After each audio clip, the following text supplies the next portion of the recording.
Petit disclaimer, c'est la première fois que je fais un vlog et la première fois aussi que je monte un vlog. Donc s'il vous plaît, soyez indulgents. Moi, c'est Saskia. Et depuis plus de 15 ans, je ne rêve que d'une chose, aller en Islande. Je suis passionnée de volcanologie et très vite j'ai été attirée par l'histoire géologique et le potentiel de cette île. Cependant, ça fait plusieurs années que je tente d'y aller, mais il y avait toujours quelque chose qui mettait tout en l'air, sans oublier un certain virus qui a tout bloqué pendant plusieurs années. Allez, cette année, c'est la bonne. Enfin, oui, mais pas comme on l'imaginait. Ce qui était prévu, à nouveau, n'a pas pu se faire. Mais il était hors de question que je baisse les bras. Et c'est sur un coup de tête qu'on a pris nos billets à peine un mois à l'avance. Comment ça, on? Eh oui, j'embarque Tétel dans cette aventure. En juillet, un volcan est entré en éruption et on venait d'apprendre que notre plan de base, à savoir un road trip de 2 semaines en octobre, tombait à l'eau. Une fenêtre était ouverte mi-août. On n'a pas hésité très longtemps.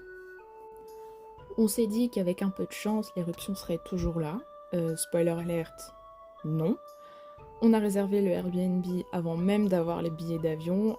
Alors, bon, dans l'idéal, faut pas faire ça, mais nous, j'avais un souci au niveau de la banque, je ne pouvais pas réserver mon billet d'avion, donc on s'est dit, vas-y, on réserve quand même le Airbnb, parce qu'il faut savoir que lorsqu'il y a une éruption volcanique, les Airbnb sont pris d'assaut, leur prix augmente, et on savait que ça allait être plus ou moins galère si on attendait. Du coup, on s'est un peu jeté sur les Airbnb pour être sûr d'avoir un logement. Et une fois que mon souci bancaire était résolu, on a pu prendre les billets d'avion et réserver la voiture. Il restait plus qu'à patienter un petit mois et let's go, l'aventure allait pouvoir commencer. Sauf que, il y a toujours des problèmes en fait. Quand j'essaye de partir en Islande, le volcan, ce cher petit volcan, quelques jours avant notre départ, a décidé qu'il était temps de se rendormir. Du coup, non, il n'y aura pas d'éruption volcanique dans ce vlog. Voilà. Nous sommes désormais le 10 août et il est temps, enfin, de prendre la voiture pour aller à l'aéroport de Charles de Gaulle.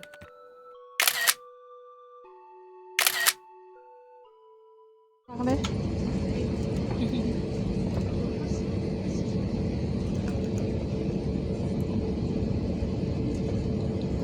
Alors, côté France, il faisait très beau, mais plus on approchait de l'Islande et plus il faisait moche.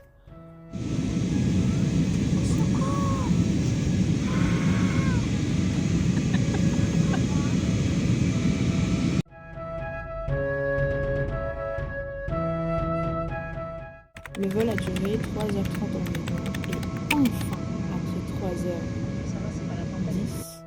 on aperçoit enfin ce petit bout de terre tant attendu.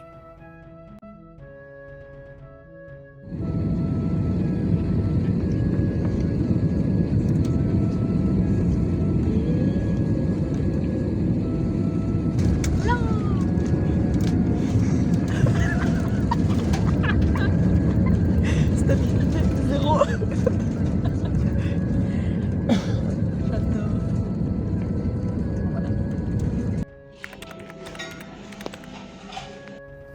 D'ailleurs, quelque chose qu'il faut savoir, quand vous allez en Islande via l'avion, faites attention, l'aéroport n'est pas à Reykjavik, la capitale, mais à Keflavik, soit environ à 40 minutes en voiture. Ne vous faites pas avoir en réservant votre voiture à Reykjavik, parce qu'il vous faudra prendre un bus, et c'est plutôt très cher.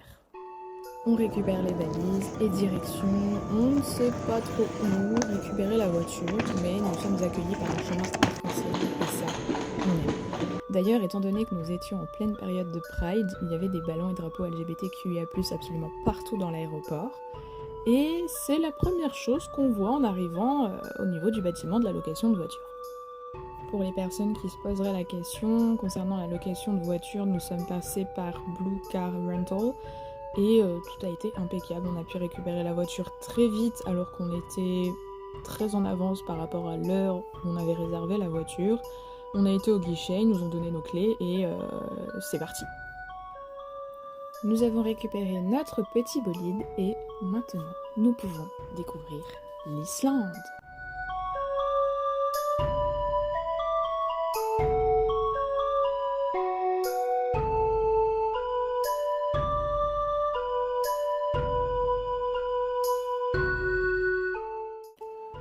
Le soleil a fini par arriver et tout de suite ça a rendu les champs de lave un peu plus chaleureux. On a posé nos affaires à l'appart et voyant la luminosité très très belle en fait de la Golden Hour, on a repris la voiture pour explorer un petit peu la capitale. Notre premier arrêt a été la sculpture du voyageur du soleil qui a été réalisée en 1990 par Jon Gunnar Arnason et qui se situe vers l'ancien port. C'est clairement l'un des monuments les plus connus de la capitale, tout le monde vient faire une photo. Pour réussir à la voir sans personne autour, c'est très compliqué, on va pas se mentir. Ensuite, nous nous sommes rendus devant la Hallgrímskirkja, qui est une église luthérienne construite entre 1945 et 1986. En islandais, kirkja, ça veut dire église, du coup si on traduit littéralement en français, c'est l'église de Hallgrímur, qui est une référence au poète et pasteur Hallgrímur Pétursson. Sa forme est inspirée des orgues basaltiques, comme on peut en trouver un peu partout à différentes cascades et notamment à Svartifoss.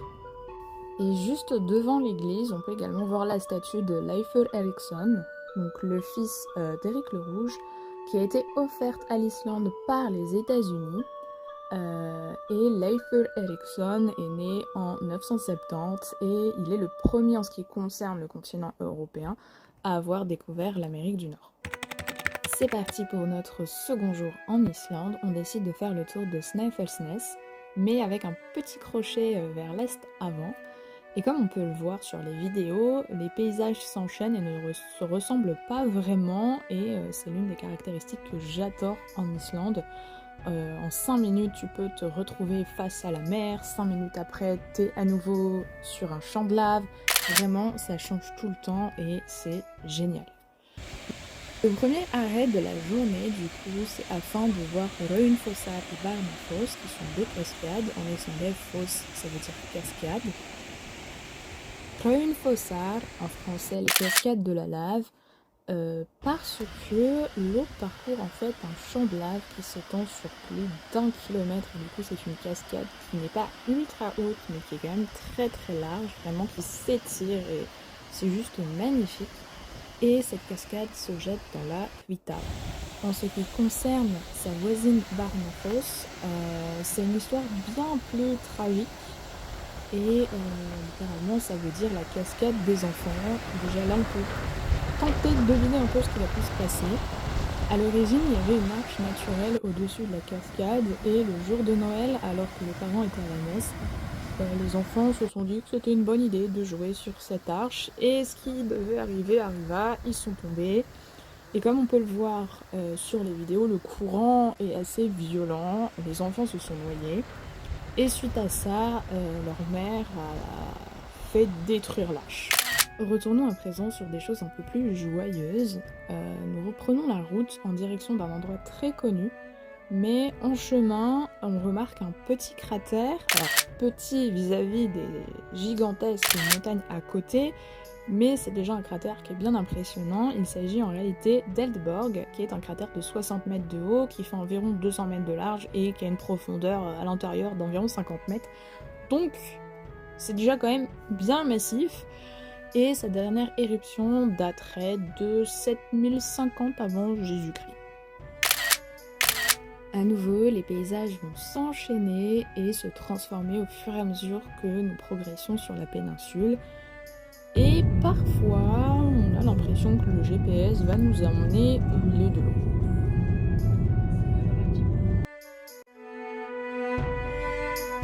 Et effectivement, au fur et à mesure que nous avançons, on finit par voir qu'une route passe au milieu de l'eau. Comme ça, une toute petite route qui traverse l'eau.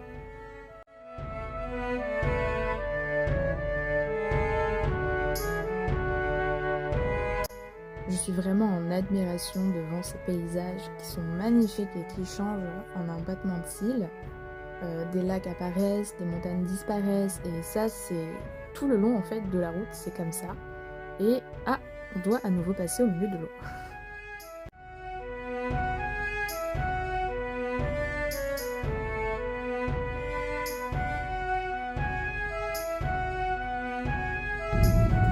Il n'est pas rare de devoir partager la route avec des petits moutons qui sont en semi-liberté, mais on les trouve très très souvent sur les bords de la route.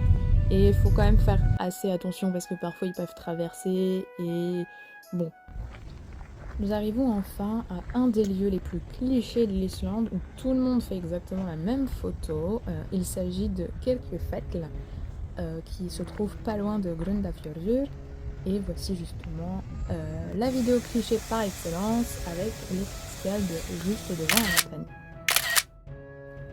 Après cette interlude de tout touriste qui se respecte, direction le géant de Snæfellsnes qui est justement le Snæfellsjökull.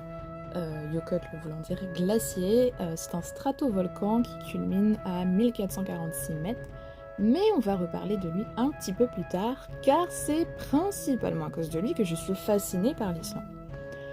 À mesure qu'on va s'approcher, on se retrouve avec de la roche d'un côté, de l'eau de l'autre. C'est quand même très très marrant en fait comment les paysages varient. Je sais que je le répète beaucoup, mais c'est vraiment quelque chose qui est fascinant et que j'adore. Et à un moment donné, on voit un endroit sur la route qui est aménagé pour qu'on puisse s'arrêter. Du coup, on décide de stopper la voiture et de tenter nos plus belles photos du Snæfellsjökull. Bon, c'était sans compter sur la violence du vent. On a failli perdre une portière et prendre une photo stable en étant malmené par le vent. Disons que c'est pas des conditions vraiment optimales. Et oui, je suis en t-shirt. Voilà. Tout ça pour une photo approximative. Inutile de dire que nous sommes vite repartis.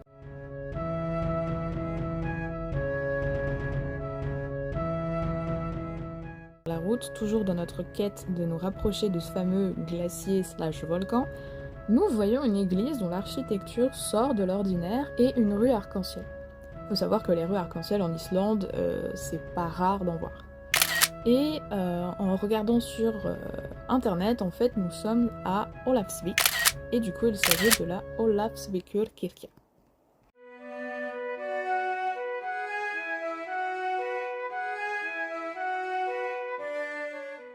Revenons maintenant à la montagne qui se trouve à côté. Si vous avez lu des livres de Jules Verne, vous connaissez peut-être sans le savoir le Snæfellsjökull, comme par exemple dans ce livre-là, Voyage au centre de la Terre. Selon ses écrits, Jules Verne parle d'un cratère qui serait l'accès au centre de la Terre et les protagonistes déchiffrent un message codé d'Arne Saknusseim expliquant comment accéder au centre de la Terre. Moi, plus jeune, je lisais ce livre en boucle. Je voulais également trouver un jour le chemin qui mène au centre de la Terre. Bon, on sait que scientifiquement parlant, c'est impossible. Mais voilà, je voulais absolument voir ce volcan de mes propres yeux, tant j'ai été bercée par cette histoire. La journée continue d'avancer et il est temps de rentrer sur la capitale. On dit au revoir à Eldborg en repassant devant. Au revoir, cher Snæfellsjökull. Et au revoir Snæfellsnes.